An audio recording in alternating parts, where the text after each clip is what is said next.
Je parle en ma qualité de représentant régional, basé ici à Dakar.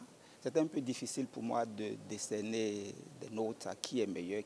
Je sais que la situation des droits de l'homme dans la sous-région n'est pas bonne et qu'elle est aggravée par les attaques terroristes et par les réponses parfois disproportionnées des États à ces attaques-là. Bref, la situation n'est pas bonne.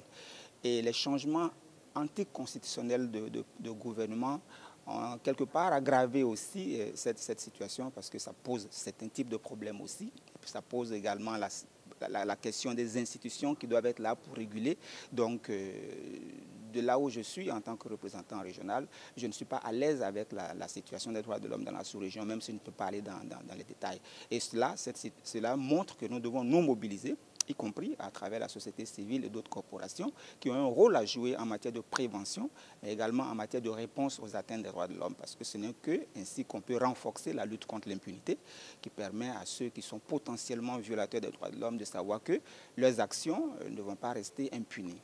La résolution des conflits est beaucoup plus une affaire politique. Et la session à laquelle nous sommes présents et qui commence aujourd'hui parle de praticiens des droits de l'homme. Donc, plusieurs dizaines de participants sont mobilisés et vont suivre des sessions animées par des facilitateurs chevronnés, approfondir leurs connaissances tant au niveau des instruments des droits de l'homme qui existent qu'au niveau des institutions mises en place pour faire face aux atteintes aux droits de l'homme qui, malheureusement, accompagnent les conflits dont vous venez de parler dans la sous-région. Nous notons en cas de conflits armés beaucoup de violations des droits de l'homme. Par exemple, les disparitions forcées, il y en a beaucoup. Nous avons également les déplacements de population, mais également les cas d'agression sexuelle. Nous l'avons soulevé tout à l'heure.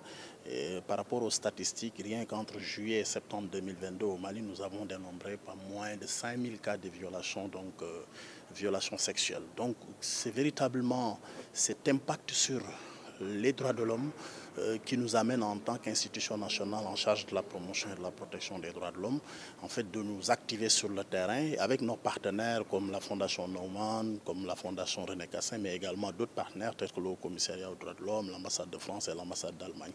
Voilà le rôle que nous jouons parce que dans notre mission en tant qu'institution nationale, nous avons cette mission d'éducation aux droits humains. Et cette formation, cette session de formation participe de l'éducation aux droits humains parce que ça nous permet en tant qu'acteurs de pouvoir avoir une compréhension commune sur la problématique conflits armés et droit international des droits de l'homme et cela nous permettra d'être beaucoup plus efficaces sur le terrain.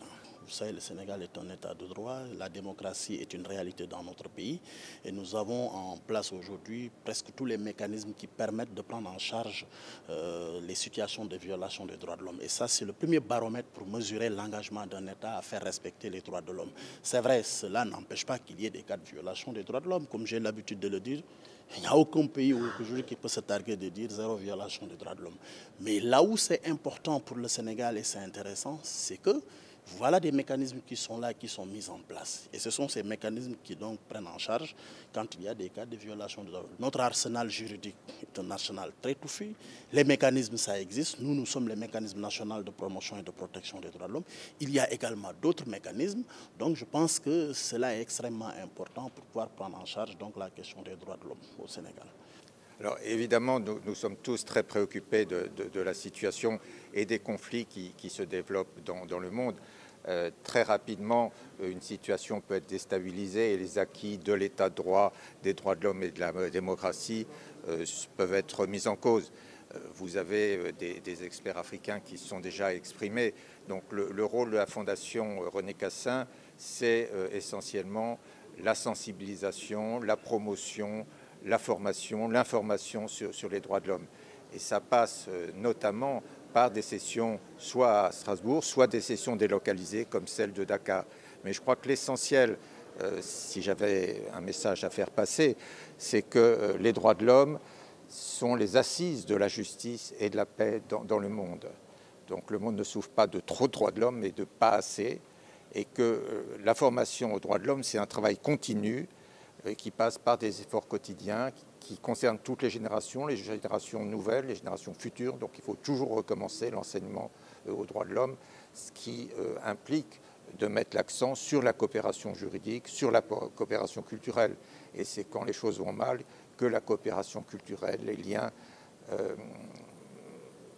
de coopération, de bon voisinage sont les plus importants à mon avis.